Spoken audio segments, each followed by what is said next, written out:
Yonai, Ambergate's Avenger, an Agamonia story by Mike Pohjola.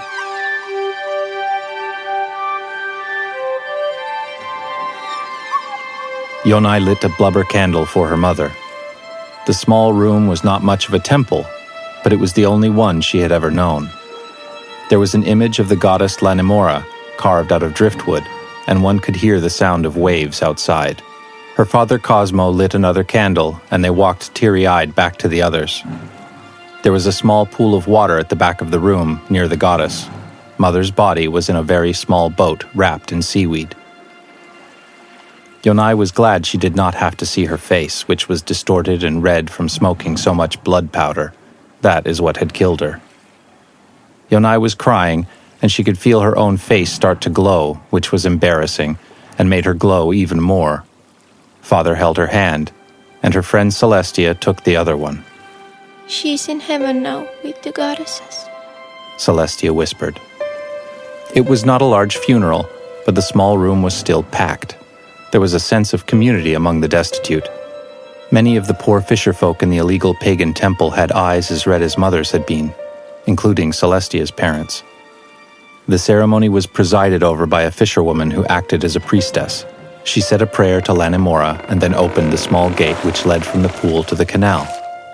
Mother's body was slowly drawn by the current into the canal and later on into the open sea, where she would find her final resting place.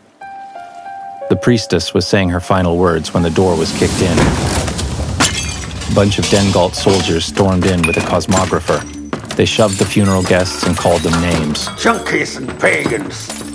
Two of them took the image of Lanimora and pushed the goddess into the canal through the opening. We ought to burn this place to the ground. The cosmographer calmly walked up to where the makeshift priestess had stood before and turned to talk to the people. In the name of the Republic of Benham and House Dengalt, under heaven all-seeing, for the crimes of spreading superstition and holding illegal gatherings, I sentence this heretic to a life of servitude. Sounds like an improvement, Someone shouted. There were short spurts of laughter which quickly died out. It was Celestia's mom. Who was that? Asked the cosmographer. He walked to Celestia's mom, intent to make an example of her. Then he saw Yonai. By the stars! He cried. What is that? This is my daughter, Her father said defiantly. Nay, it is not. The cosmographer replied. Why is she purple and glowing? Where is her tail? Why does she only have 3 fingers? What on Agamonia is she? She may not be Natigri, Father said. but she is my daughter. And, honored cosmographer, this is a funeral. Even if you have no respect for the old religion, please have some for our sorrow. Sorrow is no excuse for illegality. The cosmographer said, and then turned to the soldiers. Take the priestess and the insolent wench. The soldiers grabbed Celestia's mother, who was too weak from the blood powder to fight them. They dragged her and the priestess to their gondolas, which were waiting outside in the canal. Celestia cried and ran after her mother, and Yonai followed her to the pier. As the soldiers were about to leave, small rowboats arrived from both directions. Yonai realized this was the good crew, the criminals who ruled the wrecker's dock. Their leader, a short Natigri woman known only as Goodwife, was in a fancy sailing skiff at the back. Dressed in an emerald gown, she had piercing green eyes and long nails, also painted green. Otherwise, her hands and face, like most Natigris, were covered in silky dark gray hair. You come into my neighborhood and you do not pay your respects. She said. What is the meaning of this? We are simply here to arrest these pagans. The cosmographer said. We'll be out of your way. I'm afraid I cannot allow that. Goodwife replied and wiggled her fingers. This one owes me money. Too bad. They will be taken to toil in the fish oil factory. Even as the cosmographer was speaking, a gust of wind grabbed the long tail of the soldier next to him, pulling at it until the soldier had to struggle against falling into the canal. Then a small tornado lifted another soldier in the air. He cried in fear and dropped his spear. Soon all the soldiers were battling the aggressive wind. Release this one and I will let you go, said Goodwife, pointing at Celestia's mother. The cosmographer looked around nervously at the disoriented soldiers. He nodded, and they let good crew thugs take her into their boat. After that, Goodwife snapped her fingers, and the wind released its hold, the soldiers falling back to their boats. Mom! Cried Celestia as the good crew boats disappeared behind bends in the canal. The soldiers then rowed their gondolas out, too, and the canal was empty, except for the sobbing girls and their fathers at the small pier.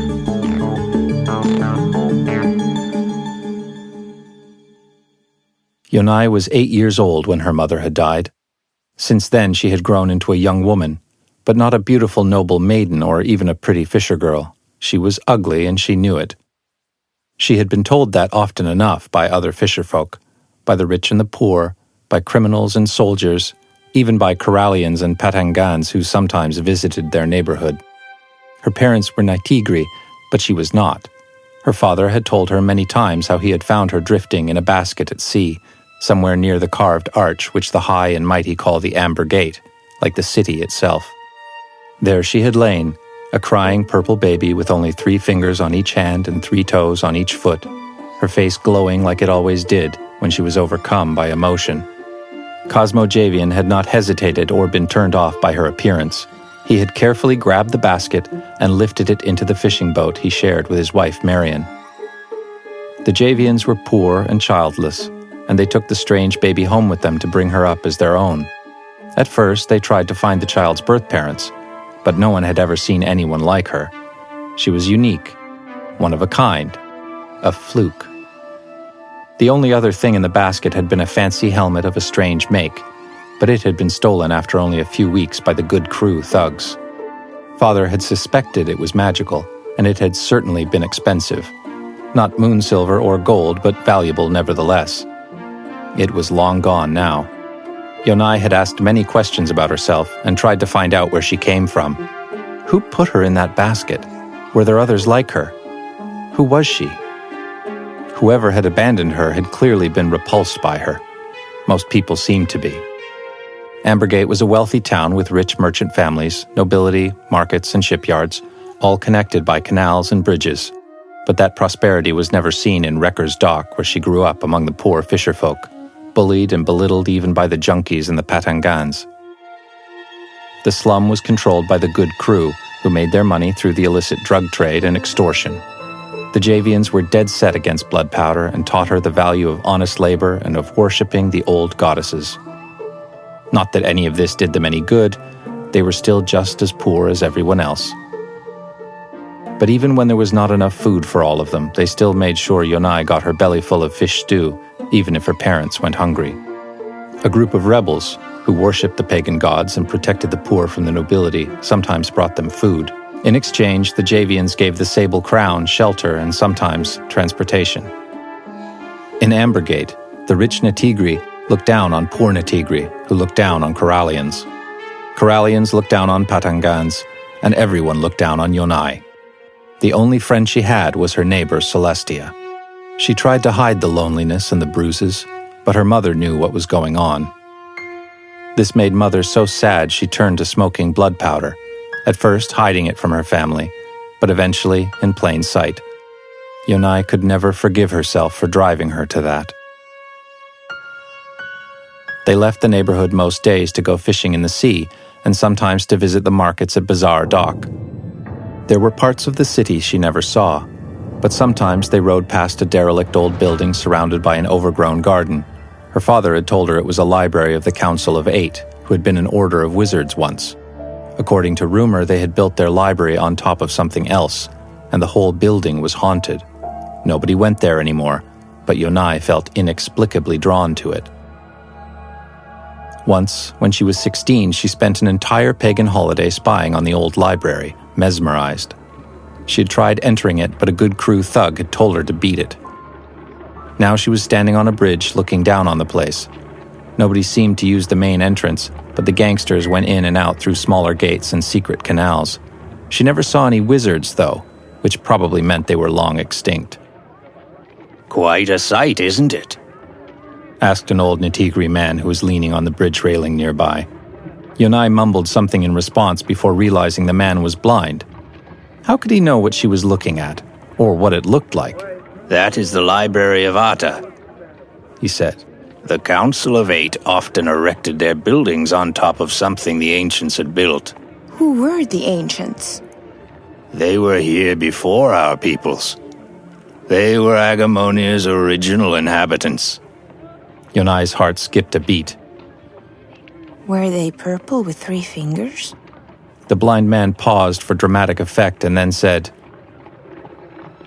Nay, then he continued, but they did create your kind to fight Aox. Who are Aox? Aox is an evil energy. It's what demons are made of. And blood smoke, too. Wait, who are you? I'm called Pebble. And you are Yonai Javian. Listen, I know you'd like to enter the library, but you can't.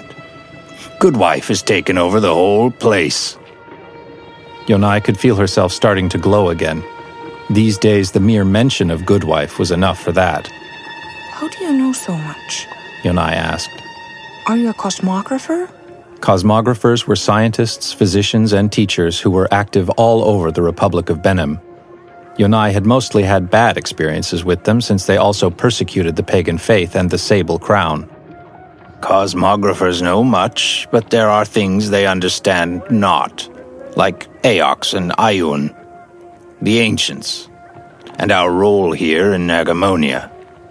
If you'd like, I can teach you. This seemed strange, and Yonai refused. She ran home to be with her father for the evening ceremonies. The next few weeks she had to fish with father, but she kept thinking about what Pebble had said. She did not want to tell her father, but she did tell Celestia one evening when they were mending nets. They had grown from best friends to lovers, but unfortunately Celestia had started smoking blood powder like her parents. She had tried to hide it from Yonai, but she recognized the red eyes. What if this Pebble is working for the good crew?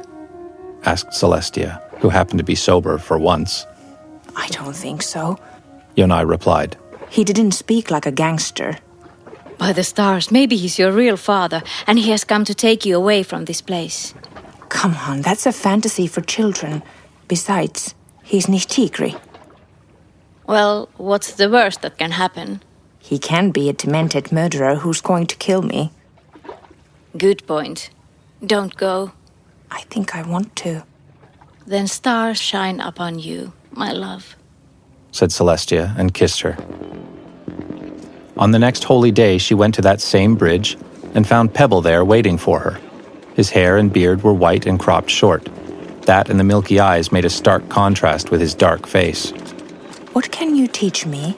Yonai asked. Follow me, he said. He walked sure-footed, only occasionally patting the pavement with his cane. He had an apartment in a big house near the Guild of Herbalists. Yonai had expected to find rooms full of books, but to her surprise, the place lacked almost all furniture. Instead, he had weapons, bows, daggers, spears, swords, javelins, knives, scimitars, Corallian tridents, and some she did not even recognize. In the middle of the room was a fencing dummy, and there was a shooting target painted on the wall. Take that one, he said, and pointed at an angular polearm. Yonai lifted it from the wall. It's an Ignisar Bardiche from the Magian Empire. Now, attack me with it. What? Attack me. Yonai took the weapon and swung it at Pebble, slowly. He knocked the Bardiche to the side with his cane and banged Jonai's head with it. Oh! She complained. Attack me again. She did not want to hurt the old man, but she was not about to take another hit either.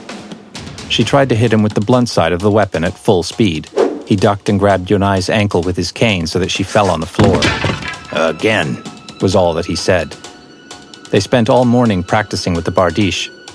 Yonai slowly started to get the hang of it, but she never managed to hit Pebble however much she tried to.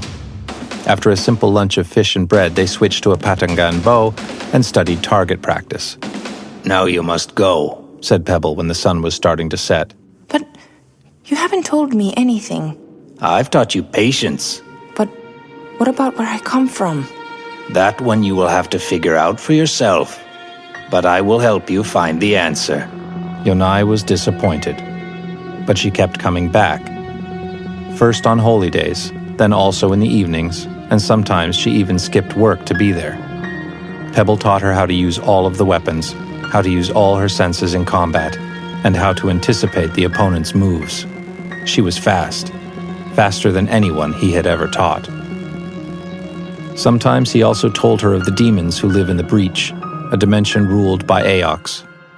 Pebble had sworn to fight against the demons, and he was teaching Yonai to do the same. Too bad Yonai had never seen a demon, but she had seen plenty of criminals that she would like to fight.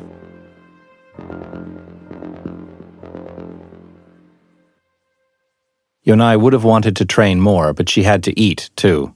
Celestia sometimes joined her and her father on their fishing trips, since her own father was too consumed by blood powder to work.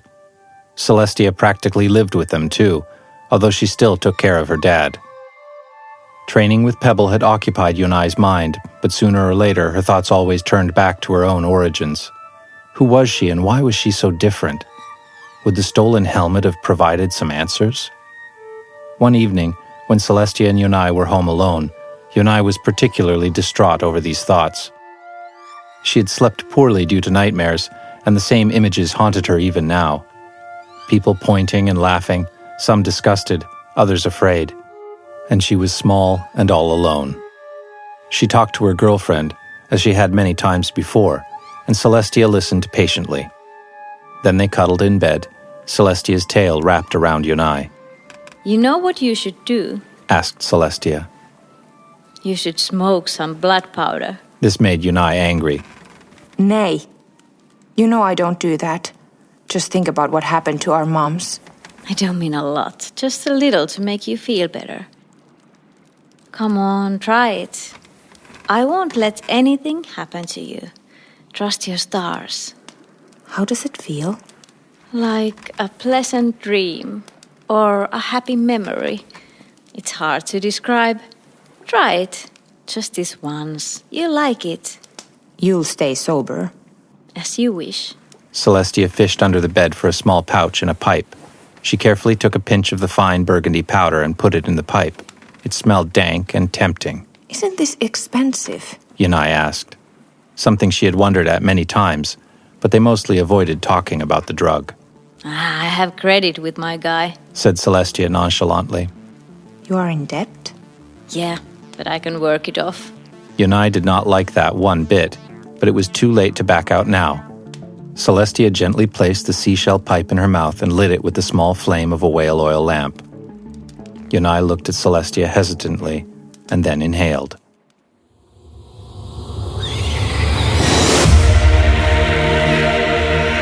Whatever she was expecting, this was not it. She was suddenly in two places at the same time, looking at Celestia and herself from the side of the bed. The pipe fell on the floor and cracked. She could see flashes of the amber gate, its runes glowing blood red. She heard screams and thunder and felt every hair on her body stand on end. She exhaled and realized she was back on the bed. The pipe lay broken on the ground. Celestia screamed, and Yonai realized it was her screams that she had heard all along. It's not what I expected, she said. Celestia was still yelling in terror. Yonai took her properly into her arms and comforted her until the screams turned into quiet sobs. What happened to you? Celestia asked. It looked like you were standing there while you were sitting here. Yonai had no explanation, so she just kept holding her girlfriend. She started humming and then sang an old song about how Lanamora protects sailors. She never tried blood powder after that.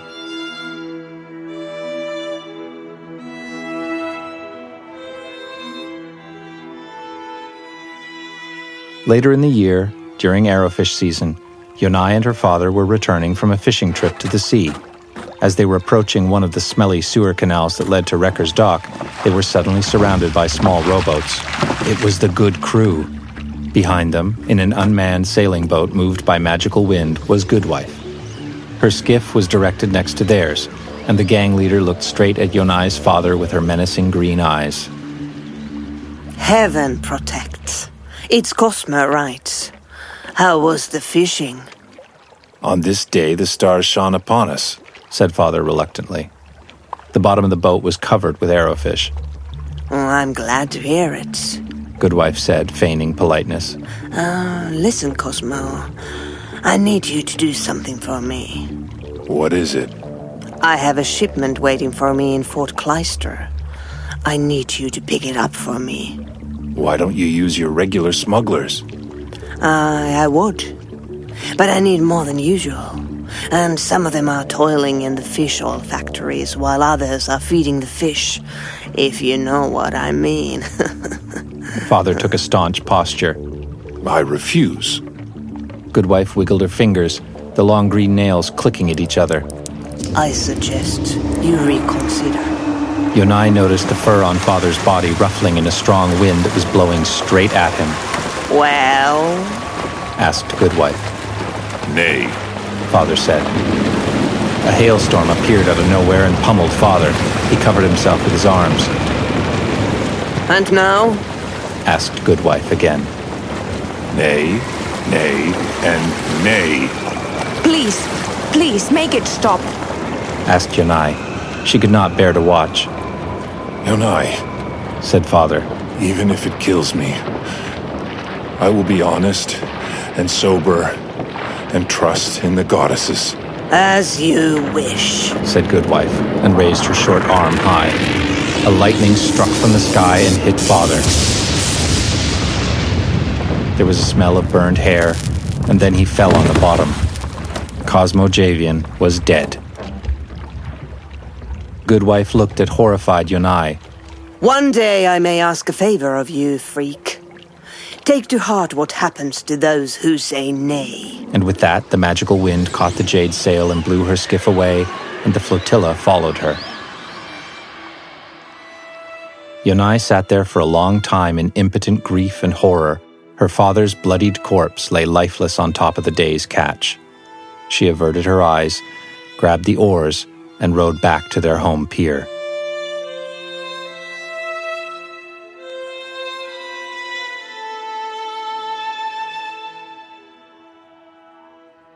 There would be a funeral some days later in the same makeshift temple where Yonai had lit a candle to her mother all those years ago.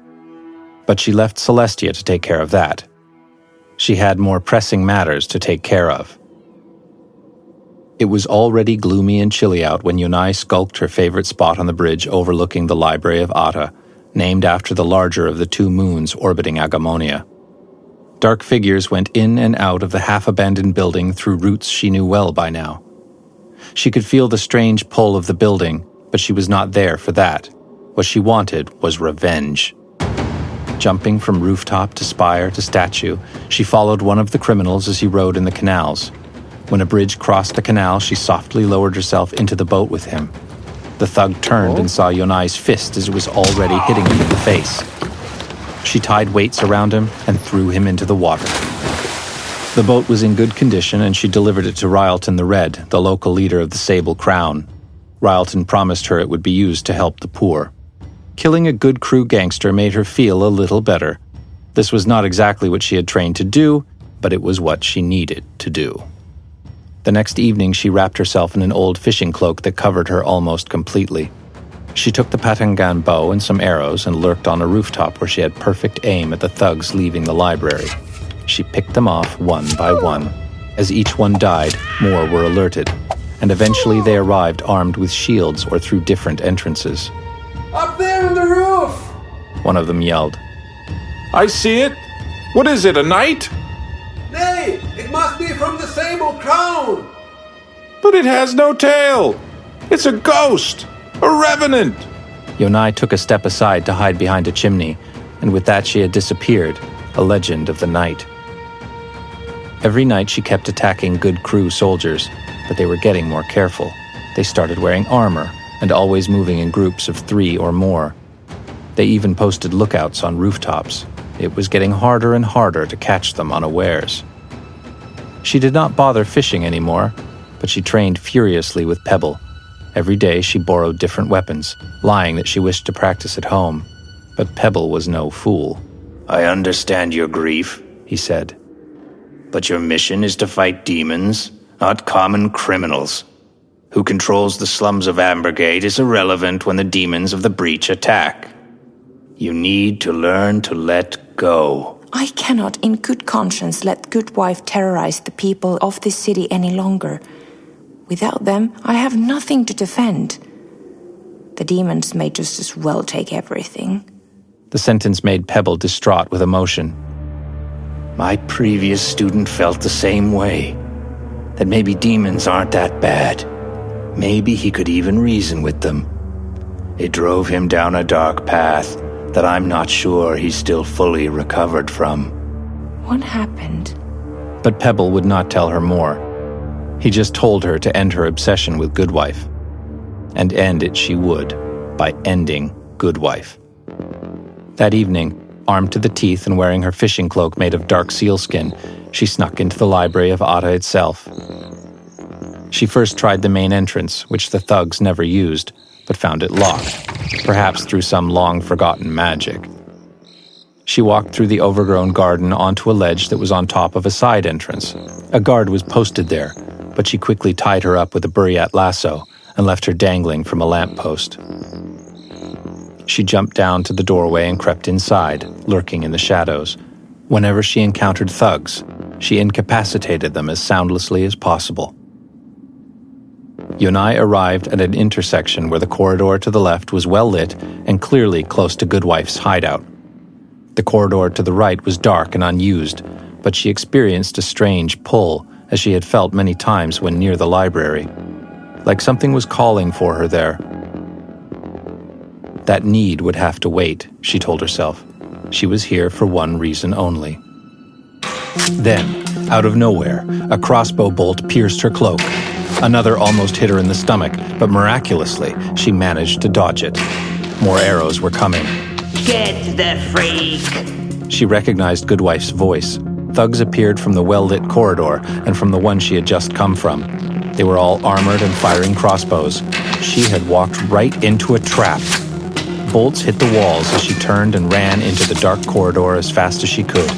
Except it was no longer dark. She herself was glowing enough to illuminate the walls and the floor. Even with the cloak on, it must have made her a much easier target. The corridor was twisting and turning, making it harder for the chasers to shoot at her. It also seemed to descend lower and lower, and was probably already below water level. How was it not wet? A sudden pain shot through her leg. A bolt had pierced her thigh. She could no longer run, but she kept limping ahead anyway. She was close. She could feel it. Close to what? She could not say, but there was a power here, like in the air before a thunderstorm, a power that called to her.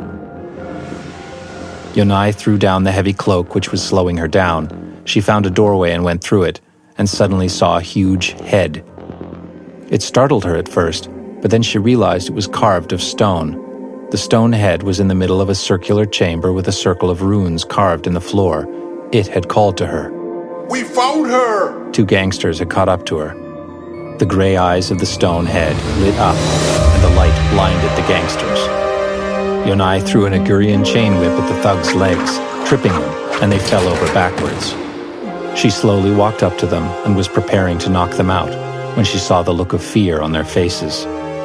They were looking at her, not just afraid for their lives, but with such cosmic horror as if they'd seen an angry goddess. What? She asked. Please. One of the thugs said with tears in his eyes. I have a family. I never meant to. Please forgive me. What was going on? No matter. She had more pressing matters to attend to. What is Goodwife planning? Just some big show at the shipyard tomorrow night, that's all we know. Very well. Leave this life of crime and help the people in Wrecker's Dock instead, she told the thugs. Yes, we promise. She gagged and tied them so they could not alert the others, and then turned back to the stone head. She realized her thigh did not hurt anymore. In fact, the wound had been completely healed. Looking down, she realized she was wearing a golden robe, only she was not. She had had the cloak on earlier, but she had taken it off. Where did this thing come from? Was it even real or some kind of hallucination? Yonai, came a booming voice. It was the stone head. For years you have been called. Only now have you come. Do you know who I am? You are Ion. Yonai realized. This was the force of good that stood against Aox and the demons. It was what Pebble had been teaching her. And you are not of this world. You are from the other side. You are from the breach. So, I am a demon. No! The breach was not always controlled by demons or the Aox. Your kind have always stood fast against the demons. You are of Ion. When the demons slaughtered your people, you were sent here through the Amber Gate to be safe. She had not felt particularly safe, but still, she was alive. I must enter the breach and find out everything. It will not be easy, The Stonehead said. for they are already alerted to your presence. They will be coming for you. Indeed, she heard footsteps in the corridor outside. I have to fight my way out. There is another way. Said the Stonehead. Before Yonai could ask for an explanation, the runes in the floor started shining and a magical gateway appeared in the room. It will take you out of here. The head said. The gangster's footsteps were getting closer. Yonai stepped through the portal.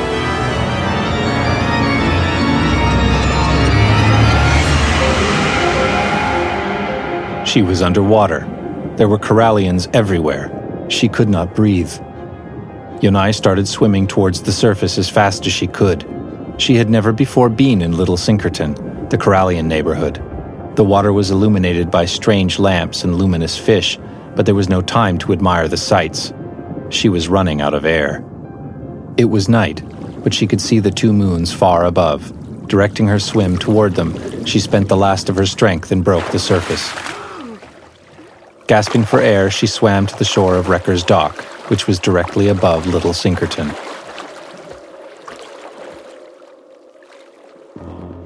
The next day, she continued planning her attack on Goodwife, who would be at the shipyard that evening. Pebble reluctantly agreed to join Yonai if she would then focus her energies on fighting the demons. She had told him everything that the Stonehead had said. She had also alerted Ryalton the Red, asking him what the Sable Crown knew of Goodwife's plans, and asking them to join her in the fight. Celestia was nowhere to be found, which was not unusual. Yonai would have wanted to warn her to hide, but she was probably already hiding somewhere with a new pipe.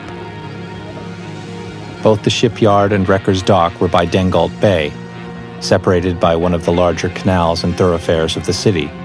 Many carpenters, sail weavers, blacksmiths, rope braiders, and engineers had their shops and warehouses at the shipyard. The shoreline was dominated by half-finished boats and ships being built, or older ships in repair. Tall cranes stood over the ships. Hundreds of serfs, prisoners, and poor workers were toiling on them, many of the workers Patangan or Corallian. The smell of tar competed with that of the sea, and sounds of work came from all directions. But where was Goodwife and what she was planning? Ryalton had told her good crew thugs had been seen going into and out of a particular warehouse, which seemed completely unremarkable to Yonai. Yonai found a satisfactory place on one of the cranes and spent a good while there observing the warehouse, wrapped in a dark cloak. She did not see any thugs enter, but some Dengalt guards went in. Were they there to arrest Goodwife? No, they left empty-handed, but they had not broken in. They had a key. What was going on? As the sun was setting and the sky turned a menacing orange, she saw Goodwife's green skiff sail in along a small canal which led to the warehouse. She was too well guarded for Yonai to shoot her from afar. Goodwife managed to slip through the door, posting a few guards outside. Soon she was joined by a cosmographer who walked in with Dengalt guards. Was it the same one who had once attacked Jonai's mother's funeral? It was difficult to say. Why had the good crew just let them in without resistance? Yonai looked at Pebble, who shrugged. The atmosphere was tense. She knew something was going on, but had no idea what. And they could not attack the warehouse alone. There were too many soldiers and thugs, all prepared. Nothing happened for a while. Then she sensed a magical flash like she sometimes felt, like with the stonehead, but different. There was the sound of crashing wood, metallic bangs repeated rhythmically. Suddenly a ball of steel and iron walked through the warehouse wall. It was followed by Goodwife holding a brass cube with blue markings and the cosmographer. They were surrounded by soldiers and thugs and walking towards the large canal that separated the shipyard from Wrecker's Dock. Ralton the Red, cried Goodwife, her voice magically amplified. I call you out to parley. There was no answer. What business could Goodwife possibly have with the Sable Crown, who were at best her competitors, and at worst her enemies? Then it was the cosmographer's turn. Rylton the Red, in the name of the Republic of Benham and House Dengalt, under heaven all-seeing, I command you to show yourself. A single arrow flew in over the canal and hit the ground between Goodwife and the cosmographer. There was a note attached.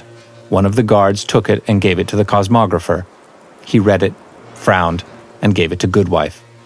Insults will not help you. We demand the immediate surrender of the Sable Crown. If you do not comply, the good crew has authority to dig you out of your holes. More arrows flew, this time aimed at the thugs and soldiers. They managed to block most of them with their shields. Only one thug was wounded. Some arrows hit the giant metal creature, made a sound like a bell ringing, and dropped to the ground, having done no harm. Very well, said the cosmographer, and turned to Goodwife. Madam? Goodwife held the cube and spoke to it. Rogue, attack! The giant metal creature walked surprisingly quickly, hitting the ground hard with each step. It crossed a small bridge over the canal, and then simply walked through the first house it saw. The Natigri family that lived there ran away in terror of the metal assailant.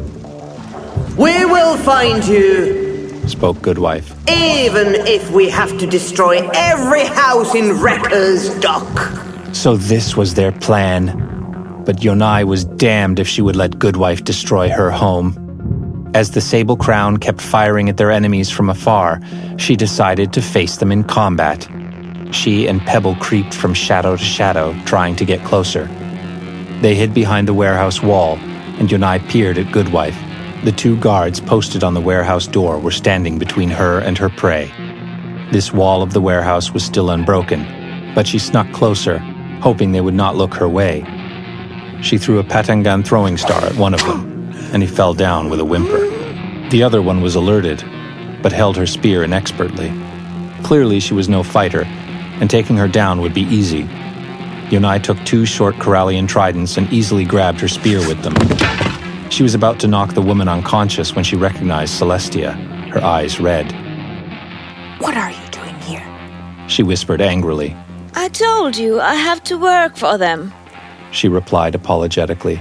But you are no fighter. Most of us aren't, but we have no choice. Yonai felt bad for a moment. Perhaps the guard lying next to Celestia was no hardened criminal either, but one of Goodwife's victims. You have to leave this place. It's not safe for you here, Yonai told her.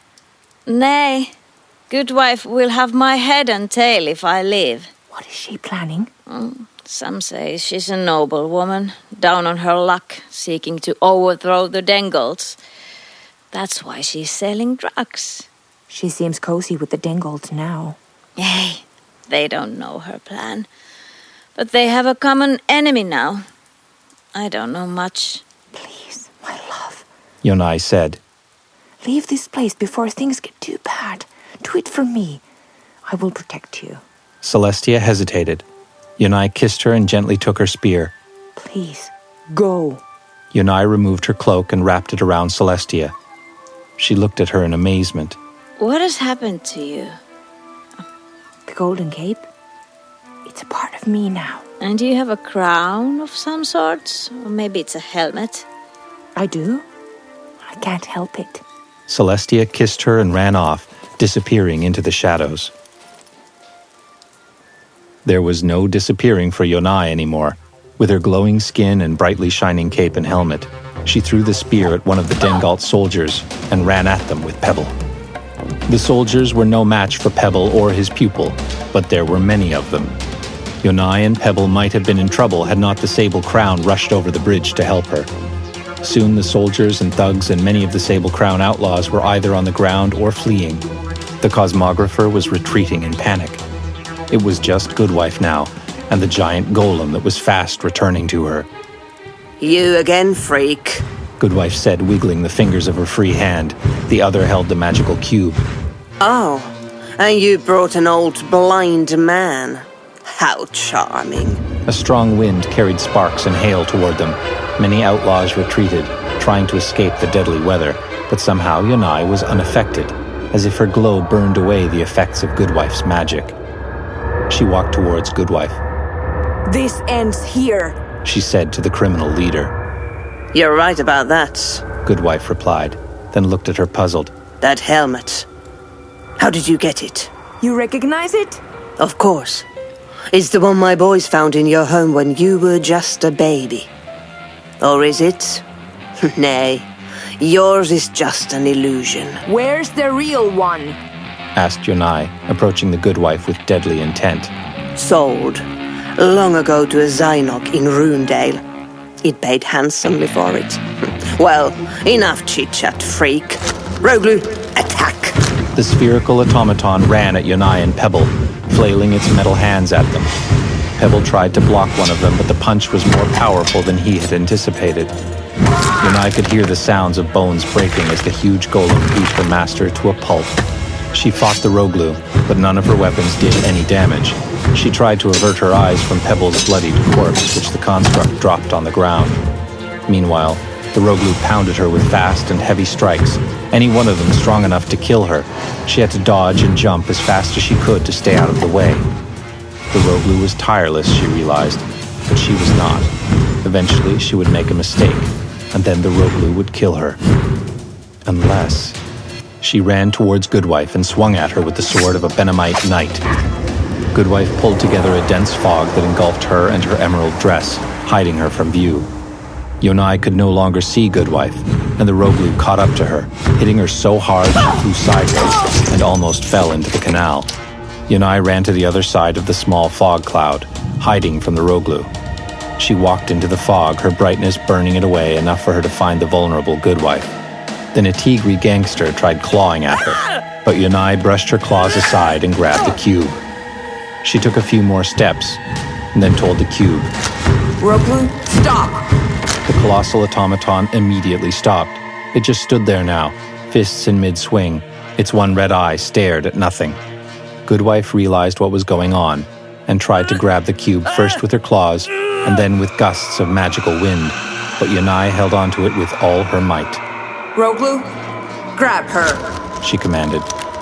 The metal golem turned and took rapid steps toward Goodwife, who started walking backwards while uttering futile commands to the creature. She even tried attacking it with wind, but for naught. Goodwife turned and started running, but tripped. The Roglu picked Goodwife up and held her in its metal hands. Roglu, take her to the shore, she commanded. The automaton carried her to the basins where the ships were being built. Yonai kneeled by Pebble's body. He was still alive, barely, but his bones were shattered. Yonai, he breathed heavily. You must finish your training. You will teach me when you're better. Nay. But another is coming this way. She can teach you. Trust your stars. Thank you for everything, Yonai said, tears clouding her eyes. I will light a candle for you. He offered no reply. Yonai held his corpse for a while and cried. Then she heard movement from behind. She grabbed his cane and prepared herself to fight whoever it was. Heaven protect, said Ryleton the Red calmly. We will carry off the dead. You deal with Goodwife. Yonai blinked and remembered she still had the cube. She nodded at Ryleton and told him to prepare Pebble for a funeral. The cube in her hands and still glowing, Yonai walked to the basins. There stood the round metal construct still holding Goodwife. Release me! asked Goodwife. I will pay you handsomely. You can be my partner. Name your price. Nay. Said Yonai. Rogu, keep walking. No, you'll regret this. The Goodwife's cries were useless. Step by step, the automaton walked towards the shore, and then into the sea, holding the criminal witch in its clutches. Weather of every sort hit the Rogu, but none of it seemed to have any effect. Soon the cube in Yonai's hand started to grow hot, and she had to put it down. With a pungent smell, the artifact disintegrated into dust. Celestia joined Yonai at the shore, looking at the dark horizon. You are quite the fighter, she said and took her hand. Growing up in Wrecker's Dock made me this way. I grew up there too. Celestia said. But you're different. I've always been different. I don't mean on the outside. Celestia said and kissed her. You're braver and stronger, more honest and more determined. You're a hero. We need someone like you to protect us. Yonai smiled wearily. I can't protect you from yourself. This made Celestia cry. I'll stop smoking blood powder. I promise. I'll help you as much as I can. Yonai said. They kissed and hugged. But I must first go on a trip. I will wait for you here. Celestia promised. Where will you go? To Runedale. I must seek the helmet that came to this world with me. Came from where? From another world, through that, said Yonai, pointing at where she knew the Ambergate would be. They turned to look at the blackness of the sea and to listen to the sound of the waves. Then a light appeared, and another. Are they stars? Asked Celestia. Nay, that's the carved arch, said Yonai, amazed. The runes on the Amber Gate were starting to glow with an azure light.